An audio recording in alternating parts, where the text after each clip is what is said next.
తయారు చేసేవాడు అతనే, అంటే అదే వ్యవస్థ, పరీక్ష పెట్టేది అదే వ్యవస్థ. అంటే పేపర్ తయారు చేసేటువంటి ఆఫీసులో ఉన్న వాళ్ళందరూ కూడా పరీక్షల్లో ఉంటారు. ఎంత దుర్మార్గం అంటే ఈ ప్రభుత్వం కాంట్రాక్ట్ బేసిస్లో పనిచేసేటువంటి అకౌంటబిలిటీ లేనటువంటి, బాధ్యత లేనటువంటి ఉద్యోగస్తుల చేత ఈ ప్రక్రియ అంతా నడిపించడం వల్ల వాళ్ళ అనేక అనుమానాలు, అనేక ఆధారాలు డిఎస్సి పేపర్ లీక్ అయిందంటాకి కృష్ణా జిల్లాలో ఒక అబ్బాయి నవీన్ అని చెప్పని ఒక అబ్బాయి ఉన్నాడని చెప్తున్నారు. ఆ అబ్బాయి ఎస్సీఆర్టీలో పనిచేస్తున్నాడు కాంట్రాక్ట్ ఎంప్లాయీగా. పేపర్ తయారు చేసే దాంట్లో అతను ఆ అప్లోడ్ చేయడంలో కానీ లేదా డిజిటలైజేషన్లో కానీ కంప్యూటరైజేషన్ ప్రక్రియలో మొత్తం అతను ఉన్నాడు అని చెప్తున్నారు. అతనికి కృష్ణా జిల్లాలో టాపర్ కింద వచ్చాడు సోషల్ స్టడీస్లో.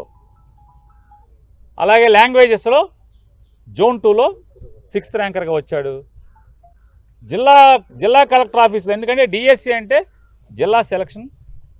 District selection committee.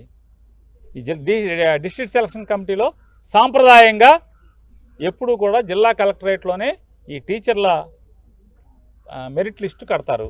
కానీ ఎందుకు కట్టలేదు ఈసారి 2025లో? కేవలం ఆన్లైన్లోనే ఎందుకు పెట్టారు?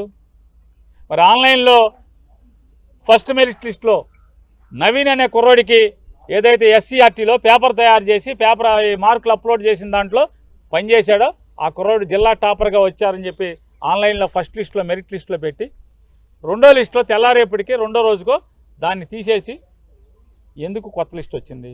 దాంట్లో 2వ ర్యాంకర్ ఉన్నాడు ఫస్ట్ ర్యాంకులోకి ఎందుకు వచ్చాడు? అంటే తప్పు జరిగిందనే కదా. అంటే తప్పులు కప్పెట్టి మీరు ఎలా దాని మీద ఎంక్వైరీ ఏది? ఇప్పుడు నవీన్ అనేవాడు కోర్టుకు వేసాడు కదా, మరి కోర్టుకు సమాధానం చెప్పకుండా నవీన్ అనే అతను దొంగని ఇప్పుడు నిరూపించారా? నిరూపించకుండా వాయిదాల మీద వాయిదాలు వేసుకుంటూ వెళ్తున్నారు కదా. ఎందుకని? ఇలా అనేక తప్పుడు పనులు, దుర్మార్గాలు చేశారు. డిఎస్సిలో మీకు ఉద్యోగం ఇప్పిస్తామని ప్రభుత్వ లోగోతో 3 సింహాల యాంబ్లంతో ఫోన్ మెయింటైన్ చేస్తున్నటువంటి ఒక ఫోన్ నెంబర్తో సహా ఉన్న ఒక వ్యక్తి, ఒక టీచర్ పరీక్ష రాస్తున్నటువంటి ఒక అమ్మాయి కుటుంబ సభ్యుడికి అమ్మాయికి ఫోన్ చేసి నీకు 15 లక్షల రూపాయలు ఇస్తే ఉద్యోగం సరాసరి వస్తుంది అని చెప్పి మాట్లాడాడు. మరి దాని మీద కేసు తూతు మంత్రం కేసా, తోతాపూరి కేసా?